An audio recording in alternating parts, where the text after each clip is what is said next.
If you're a fan of boxy off-road vehicles or off-roading in general, this is going to be one of the more anticipated vehicles to see this year. This is a good one. This is the all-new Lexus GX 550.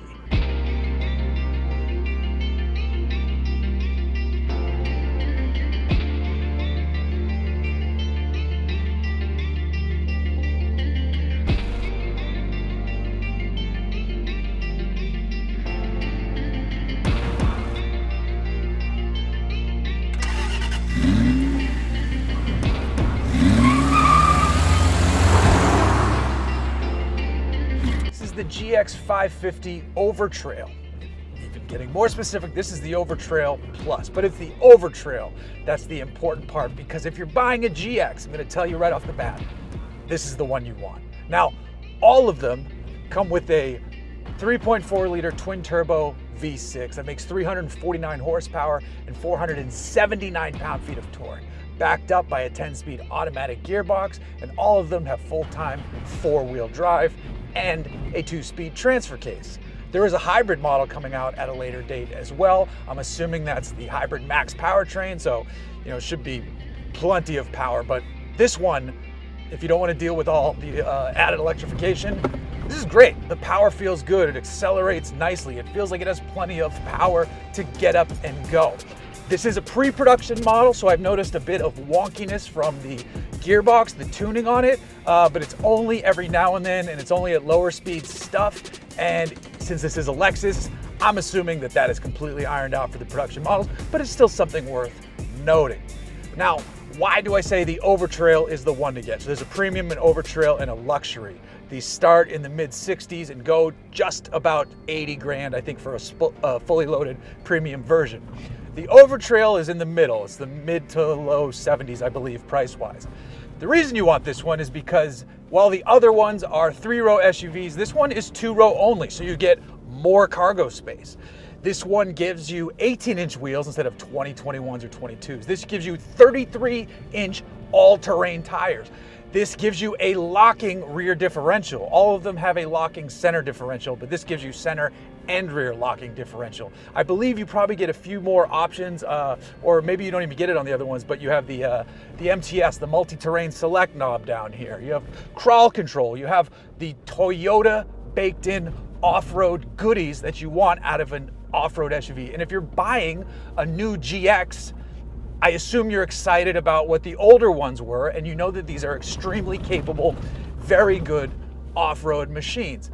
If you just want this as a status symbol, or you want a Lexus 3-row, just get the TX. You're not gonna go off-road, just get the TX, though this is better looking than the TX. The other thing this has that is also better than the other two trims is EKDSS. That's the electronic version of the kinetic dynamic suspension system. And this is a pretty trick little setup. This has locking and unlocking front and rear stabilizer bars, but you don't have to do it. The system detects what mode you're in, so what surfaces you'll be on, your speed, your steering angle, and what the wheels are doing to lock and unlock for more articulation as needed. It is a seamless system that works really well, and it's just smart, cool off-road tech.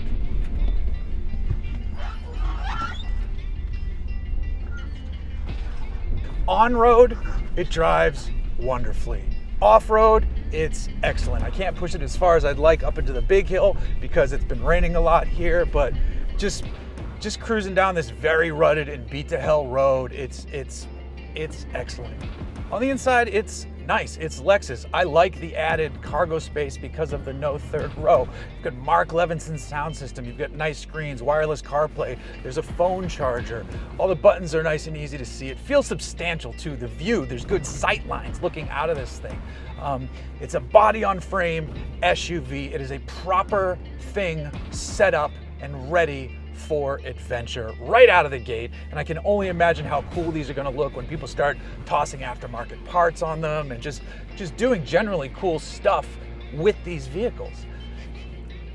it's expensive, you know, it's in the 70s, but it's a Lexus, so it is nice. It looks good. I think this looks better than the Land Cruiser. I think the power plant is more enticing than what the Land Cruiser offers. I think the suspension system is more sophisticated, but better than what the Land Cruiser is going to offer. I'm excited to see the return of the Land Cruiser, but if you have this much money, the Land Cruiser seems like a glorified 4Runner, which, you know, is not a bad thing, but this is much more substantial of a vehicle. I haven't driven the Land Cruiser, so I can't fully speak on that yet, but I have to imagine that if you had the money and could afford each, unless you really just preferred the looks of the Land Cruiser, feels like the GX is the one to get.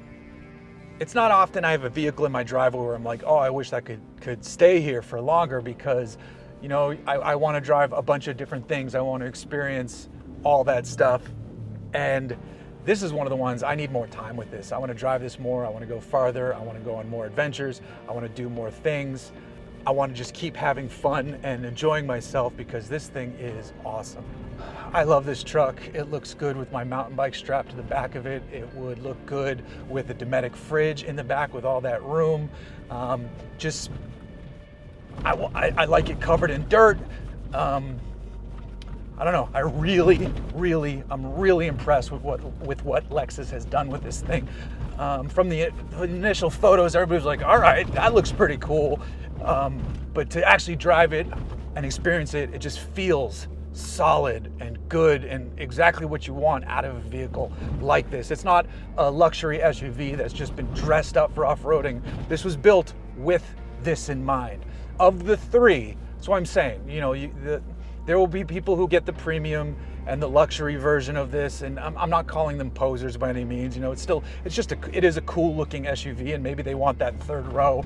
But the Overtrail, if you are shopping GX, it's the Overtrail. That's the one to get. And get it in Nori Green if you can. This brown is cool, but Nori Green is where it's at. They have some of the other trims have better colors, but man, yeah, Overtrail is the one to get.